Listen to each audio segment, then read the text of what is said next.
Welcome if you dare. You've stepped into a world where shadows whisper, where every creak in the floor holds a secret. And tonight, you're about to hear a story that will haunt your dreams. Before we begin, make sure you're not alone, or you're ready to uncover what really happened in today's story. Don't forget to subscribe if you're brave enough, because what lurks in this channel is far more terrifying. Let's begin. In the heart of the dry, desolate plains sat a forgotten farmhouse, its windows shuttered, its wooden boards creaking under the weight of time and neglect. It was here that Ellen knew her grandmother, Agatha, had spent her final years after the rest of the family had drifted to other distant towns and cities, seeking lives unmarred by rural isolation. Agatha refused to leave, insisting that the land itself held her roots and, more ominously, her secrets. Ellen hadn't seen her grandmother in over 10 years, but the town elder still spoke of Agatha with a hint of fear. Some whispered tales, of curses, of whispered chants that carried across the fields at midnight. Others said she conversed with spirits, maintaining the boundary between the natural and the uncanny. Ellen brushed these rumors aside as simple village folklore. Now, a letter had arrived in town, simply addressed to family, summoning her to the sagging farmhouse. It was written in Agatha's unmistakable, scrawling script. The first thing Ellen noticed as she drove her mud-splattered car up the gravel road was the absolute silence enveloping the farm. Even the wind seemed to hold its breath, unable to dismiss the creeping unease welling inside her. Ellen hesitated at the doorstep, fumbled for a moment, and then pushed inside. The interior was a portrait of cluttered old photographs lining the walls. Papers stacked in shaky pillars, a musty scent permeated the space, weaving the dense air into the tapestry of memory. Then Ellen felt it, a presence, a shadow, something intangible yet decidedly real. At first, she thought it might be the echoes of her grandmother's stories, stirring to life in the dark corners. But no, it was not the remnants of tales. Something or someone was watching her. Ellen, came a voice, soft as velvet and surprising her. A woman stood in the hallway, dressed in an old-fashioned gown that seemed a part of the home itself, carrying a familiarity Ellen couldn't place. Yet there was a strangeness to her, an aura of obscurity that made Ellen's skin prickle. "Are you a neighbor?" Ellen inquired hesitantly, noting the absence of a car outside. The woman simply smiled, her lips parting like a curtain revealing a hidden stage. "The land holds more than roots, you see," the woman replied cryptically, touching a frayed quilt hanging on the wall. "More than just that real or imagined divide. Agatha called me here. I'm her granddaughter." Ellen felt silly announcing this, but found no other way to justify her presence. "Ah, Agatha," the woman mused as if tasting the name. Such a vibrant soul. She knew well the truth beyond the soil. A chill crept along Ellen's spine as the woman spoke, each word like a whispered promise of darkest revelations. She was oddly calm, gently leading Ellen deeper into the house, past corridors lined with remnants of the past. In every room, Ellen could almost hear the singing of years gone by, the ticking of a forgotten clock, a sign of life unfaltering amidst the decay. "Where is she?" Ellen finally asked. The woman cast her gaze downward, her expression a mosaic of loss and understanding. "Gone is such a relative term," the woman responded enigmatically. "Her spirit rests, yet remains unsettled. There are stories still to be told."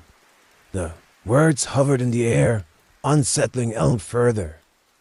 But could stories erase decades? Could whispers restore what was lost between now and their family's history? Ellen felt resigned, yet her determination reared its head, demanding resolution. The woman departed as silently and mysteriously as she had appeared, suggesting Ellen explore the rooms on her own.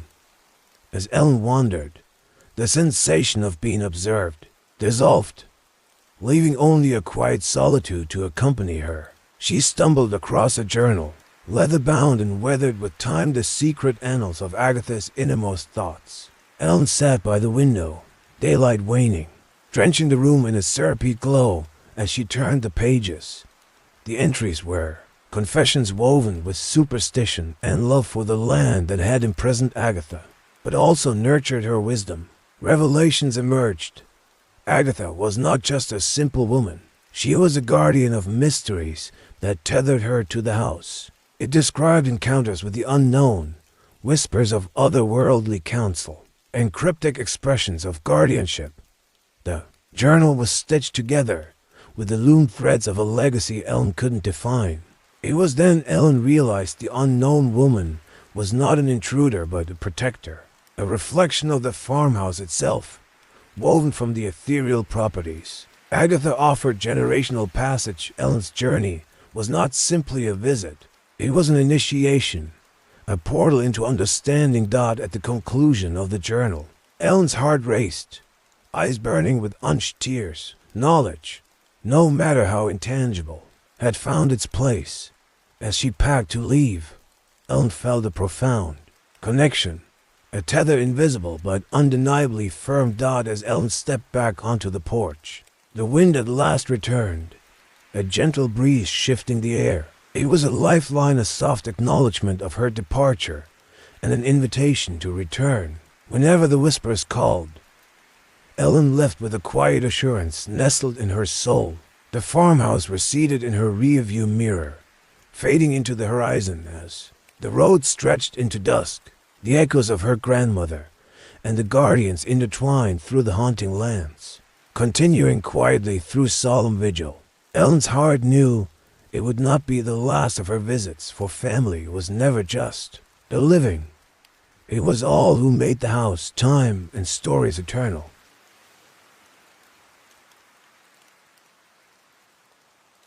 Nestled at the end of a winding gravel drive, flanked by ancient twisted oaks, stood the house with breathing walls.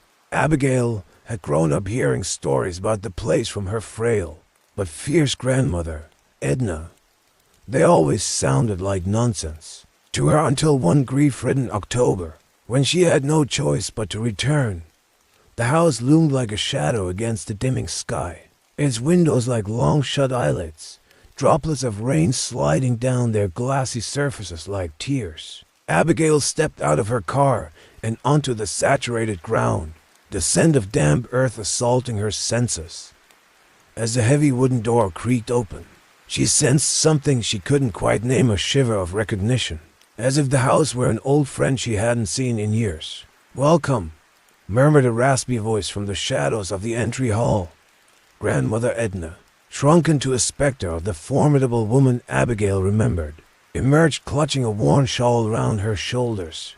"Hello, Grandma," Abigail replied, forcing a smile tugged down by confusion. "What is this place?" Edna's eyes glimmered with a strange light. "A house, yes, but more than that. It lives, it breathes, it remembers. You'll see."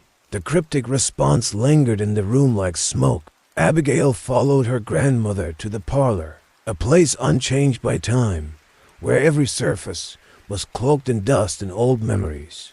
The curtains billowed, as if caught in a draft despite the closed windows. "You've finally come to your senses," Edna croaked, a ghost of a smile on her chapped lips. The house was waiting. That night, the fire in the hearth crackled with a warmth that should have been comforting, but instead felt suffocating. As Abigail fell asleep on the lumpy sofa, she had vivid dreams of the house, silent yet breathing, with steady inhales and exhales. She startled awake in the early morning hours, the shadows of the room stretching into claws as the wind howled outside. She brushed away the unease gripping her and tiptoed down the hall to the kitchen, seeking the solace of coffee. The floorboards creaked beneath her like old bones. In the pale dawn, she found her grandmother perched at the kitchen table, a map of the house spread before her. "What are you doing up so early?" Abigail asked, rubbing her eyes. Edna's smile was inscrutable. Talking to the house, of course. Making it understand. Abigail peered over her shoulder at the map, seeing swirling patterns in pencil, lines that led nowhere. Understand what? That it's time to wake up, Edna replied, her eyes reflecting the gloaming light like a cat's. I'm tired, Abigail. It's your turn to listen. Her words sent a shiver down Abigail's spine. The day passed in a haze as she explored the rooms, each one steeped in an unknown energy that resonated with the rhythm of breath. As the sun dipped low, a strange sound filled the corridors. A deep, resonant sigh, as if the house itself were taking a long-awaited breath. Abigail found her grandmother in the attic, a cavernous room draped in shadows. What is happening? Abigail demanded, panic threading her voice.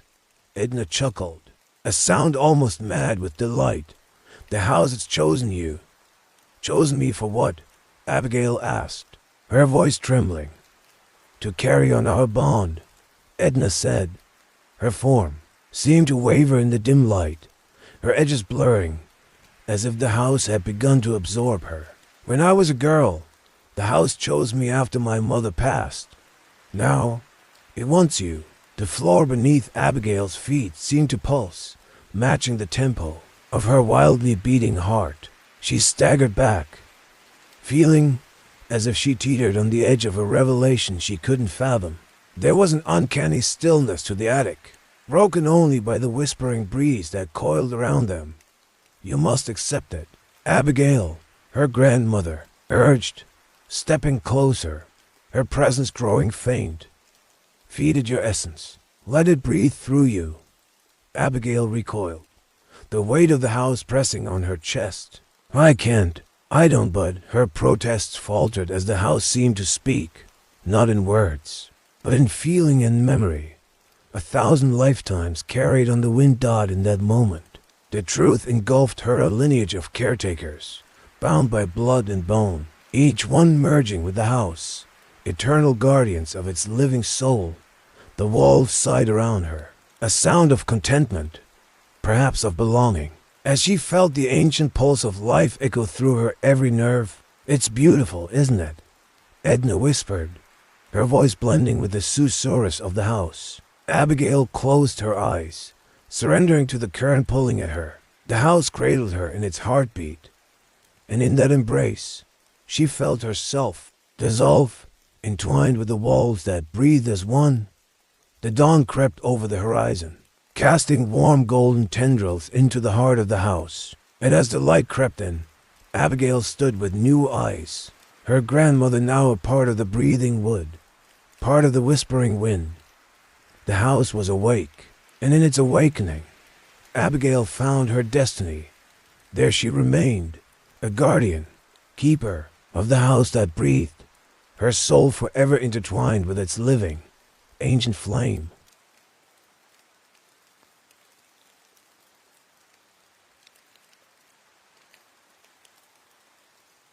In the remote German village of Hollinggarten, nestled on the fringes of the enigmatic Black Forest, lived a seemingly ordinary woman known by all as Grandma Helga. She was famous for her peculiar quirks, the mismatched socks, the penchant for hoarding teacups, and her eccentric tales of fairies and enchanted trees. But beneath her jovial exterior lay a deep secret that few knew. Every time Grandma Helga set foot into the Black Forest, an extraordinary transformation occurred. It was a hazy evening, when a ruby sunset cloaked the village in its embrace, that Oscar, her spunky 12-year-old grandson, decided he needed answers. Helga was busy hanging garlands of wild flowers, her gray hair catching the golden light as she hummed an ancient tune. Grandma, Oscar approached cautiously. Can I ask you about the forest? Helga's eyes twinkled like marbles beneath the shadow of her wide-brimmed hat. Ah, the Black Forest. What stories it holds, Oscar. Why do people whisper about you? About what happens when you go in there? Oscar's voice was a mixture of fear and fascination. Helga chuckled, a sound like bubbling brook water. Child, There are wonders the earth holds that most never see, and some abilities come when the time is right. Seizing that moment, Oscar made a bold decision. Take me there, Grandma. I want to see. Under the deepening twilight sky, Helga led Oscar on a winding path towards the Black Forest. The trees were ancient, whispering secrets of centuries past, their shadows intertwining like spectral fingers across the forest floor. Remember, Oscar, Helga cautioned softly. This is a place of change. As they crossed an imaginary boundary marked only by Helga's rhythmic footsteps, Oscar felt a curious buzz in the air. It swirled around them, wrapping them in an invisible, cloak. Suddenly, Helga's appearance shifted before Oscar's eyes. Marks on her skin flickered with iridescent colors, and her form seemed to stretch and twist, as if crafted from reflection itself. Her eyes glowed with a gentle luminescence. Oscar gasped, stricken with awe rather than fear. Grandma, you're different, Helga finished, her voice echoing with an unearthly harmony. In this forest, I connect with the very heart of the earth. The forest around them vibrated with unseen energy, its spirits awakening and unfolding in the presence of Grandma Helga's strange ability. Faint lights danced like corporeal fireflies, lighting a path deeper into the forest. Driven by an enthralling curiosity, Oscar followed, trusting his grandmother's ethereal guide. Can I ever change, like you? He asked. Hopeful. Helga paused. Her radiant form softened. Each person has their own magic. Yours will find you when the time is right. As they wove through the enchanted forest, they arrived at a clearing where ancient stones stood like sentinels.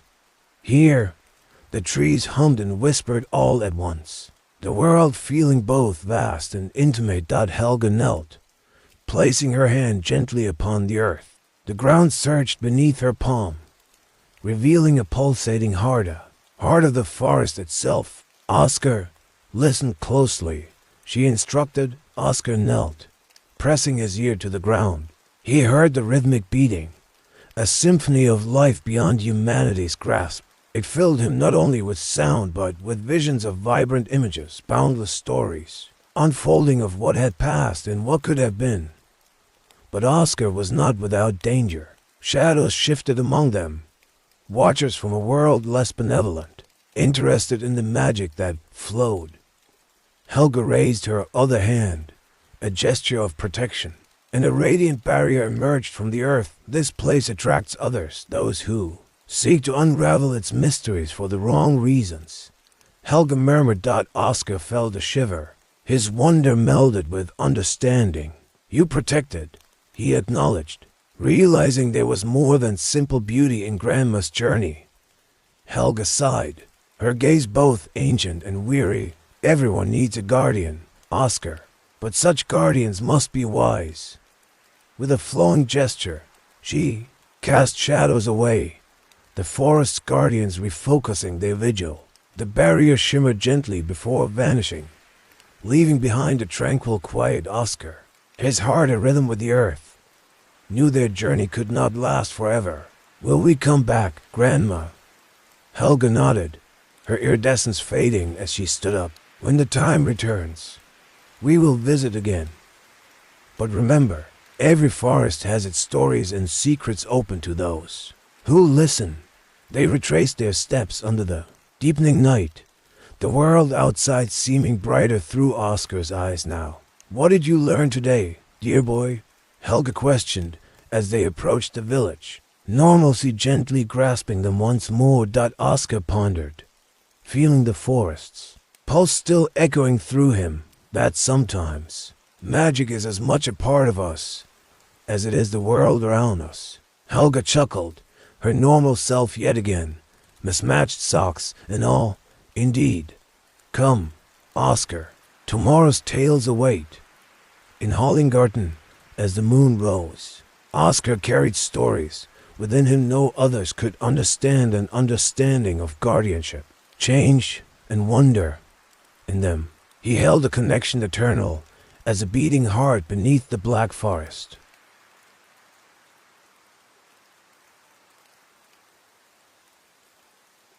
In the dimly lit living room of the old Victorian house, the ancient mirror hung on the wall like a silent sentinel, reflecting not just faces, but shadows of forgotten pasts. Emily had inherited the mirror from her grandmother, a woman whose eccentricity was matched only by her cryptic stories and her looming presence, now gone yet seemingly alive through the relics she left behind.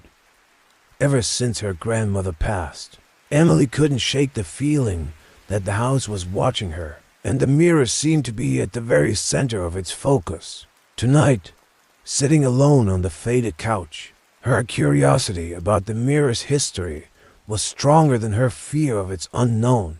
Granny always said it was cursed, muttered Emily, recalling the tales her grandma spun late at night. Stories of previous owners who experienced unexplainable tragedies. Her friend Nathan, who had dropped by earlier, dismissed it all as old folks' tale. It's probably just a piece from some folklore, he'd said, assuring her it was nothing more than a mere dot as the clock ticked towards midnight. Emily found herself drawn closer to it. Each step she took echoed in the room, loud enough to drown her heartbeat, although surely it pounded a rhythm to match the growing tension. She stood before the mirror, her face mirrored back with unsettling clarity. It wasn't a mere reflection. It felt vibrant, alive somehow. She whispered softly, imagining her grandmother's voice as she spoke. "Why did you keep it, Granny? Was it really cursed?" Against her better judgment, she reached out, her fingertips grazing the cool glass. Instantly, the air seemed to thicken, and within the reflection, the room seemed to swirl with shadowy figures, spectral existences that before only danced at the edge of her vision. Emily. A voice called from somewhere deep within the glass, cold and familiar, yet undoubtedly her grandmother's. The room was filled with whispers, the paintings on the walls seeming to tilt, as though the house itself bent towards the mirrors whispered. "Lore." Emily stepped back, her breath caught in terror. "Is it you, Granny?" Her voice wavered with disbelief and hope, despair lacing every syllable. The mirror's surface rippled, as if the reflection were water disturbed by a stone's toss. From within, her grandmother's frail, ghostly figure emerged, translucent. Against the darkened backdrop, her face was kind, but her eyes, they held a narrative that seemed darker than anything Emily had ever heard. "Yes, my dear, it's me," the apparition replied, beckoning her closer. "I tried to protect you, to shield you from it." "From what?" Emily managed to whisper. "Why did you keep it?" "I had no choice," said the spectral vision, glancing around with a grave apprehension. "The mirror binds itself to its owner, feeding off them.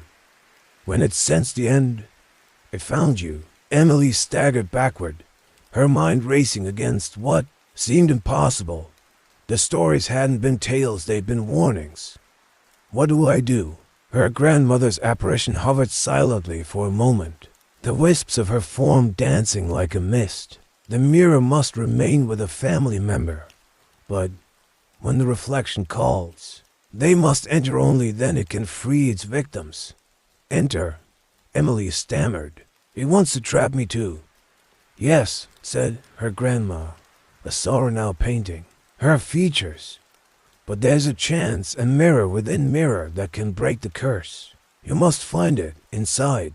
The room shook, as if the walls themselves were rejecting the truth, their secrets laid bare. Emily felt the pull the mirrors need, its relentless hunger for souls. She turned to run, but the shadows stretching from the room swallowed her will to resist. The terror was real. The cursed mirror was alive, with decades of past time, only making it grow in power. As she stood before her reflection once more, she knew this was not where her story ended. The shadows receded, leaving only a mirrored surface. Beckoning, taking a deep breath, Emily stepped closer, merging into the reflection. The sensation was instantaneous, as of stepping into icy water. Her body shivered, but her resolve was ironclad. She guided her hand through the surface, feeling it ripple around her being. "Don't fear it. Embrace it," murmured the voice behind her, her grandmother guiding her one last time. Within the mirror, a world of endless reflections, each offering glimpses of lives once lived. But amongst them, one stood out, a mirror within the mirrors, bearing no reflection save for its own shadow. Her fingers curled around the edge, pulling the smaller mirror closer. It was light, and she felt the connection snap, the room vanishing into blinding light. When Emily opened her eyes, she was back in her grandmother's living room, the mirror silent and still, forever an inert piece of glass. Nathan burst through the door, worried about the noise he'd heard outside. "Emily, are you okay?" She nodded, watching him stare at the ordinary mirror, now nothing more than a curiosity. The house was silent again, its haunting stories locked away.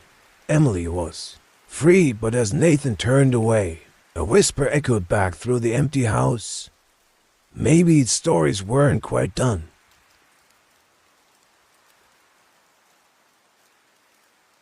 In the sleepy town of Silverpine, where the fog clung to the trees like a predator and the river whispered secrets, there was a notorious structure called the Jenny Blossom Bridge. It stretched over the tumultuous waters like a relic of some forgotten era, its ironwork twisted and its wooden planks worn by time and tales untold.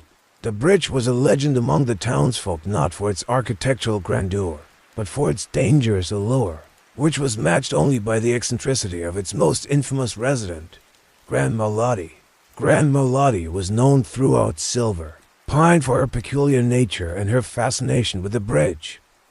At 79, her hair was the color of winter frost, wild and untamed as the stories she spun. She lived in the rickety cottage perched near the foot of the bridge, surrounded by wind chimes that sang unearthly melodies in the breeze, echoing her unpredictable and capricious spirit.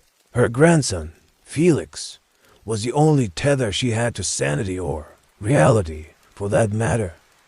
Felix was a young reporter, lanky and awkward, with a passion for the truth that rivaled Grandma Lottie's devotion to the bridge. He arrived at Silverpine every Sunday to check on her, half dreading, half anticipating the tales she would tell. "The bridge is too long, Felix," Grandma Lottie said one gloomy afternoon, staring out her kitchen window with eyes that seemed to blink slower than any human should. "It's just too long for being what it is, a passage, a connector. But here it stands, as if it's curious about those who dare to cross it." Felix took a sip from the chipped mug filled with bitter tea, pondering her words. "How do you mean, too long?" he asked, his curiosity tweaking at the edges of his professionalism. "Have you ever noticed," she began, her voice taking on a conspiratorial tone, "that no matter how fast or how slow you walk, you never seem to get to the other side quickly enough? Its length stretches, Felix, because it's guarding the rivers. Secret."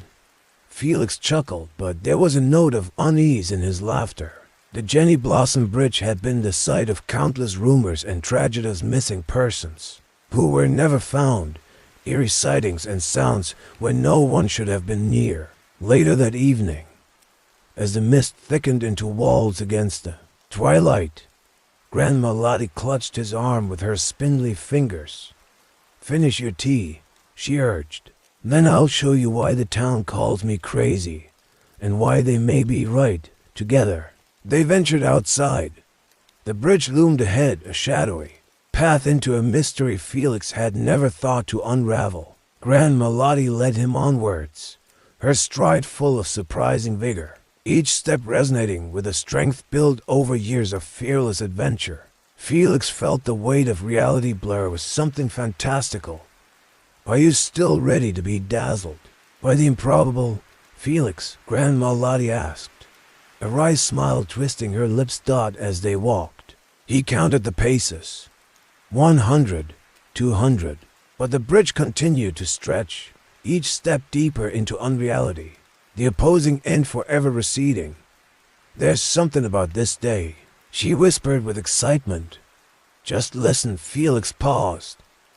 Over the river's roar, he heard it, a melody hummed low and sweetly, without source yet everywhere, a hymn of the earth or perhaps the air itself. The bridge, Felix realized, was not merely a structure, it was alive, responding to their anticipation, a timeless puzzle. Grandma Lottie's laugh, clear and victorious, rang out. "This is why they call me crazy. I never cross unless I expect magic." Felix could see the truth dawning more brightly in her eyes than the fading light ever could. Her magic was indulgence in belief, in the potential for wonder amid the mundane. As they stood atop the bridge, Felix noticed something time seemed to hang in suspension. The bridge, indeed, appeared to lengthen, elongating the adventure. "But only for those who know," Grandma Lottie added, her voice soft with the long-guarded wisdom of age and mystery. "It's a guardian, Felix, a protector of the secret that lies beneath. It tests those who dare traverse it, ensuring they've the heart to hold the unseen." Just then, the air shifted, and everything settled back into place. They found themselves standing on the far side of the bank. The bridge had released them, satisfied by their acknowledgement of its ancient task. Felix looked at her in awe. "Grandma, how did you—" But he stopped, understanding that the journey itself was the answer. Together, they returned to her cottage, where the wind chimes danced imaginatively, as if applauding. Felix later wrote his article, not about the bridge's danger, but about its spirit, the mystery that had, at long last, enveloped him. As advertised, Silver Pine became known not just for the whispers of an eldritch bridge, but for the stories of a marvelous grandmother, to which Grandma Lottie simply smiled her enigmatic smile and said, "As long as there's someone to share the magic, it can never be too long." Today on the show, we're diving into the world of economic indicators. These are the numbers that tell us how the economy is doing, things like GDP, unemployment rates, and consumer confidence. But what do these indicators really mean? How are they calculated? And how should we interpret them? We'll break it all down for you, with the help of some experts, to make sense of the numbers that shape our world.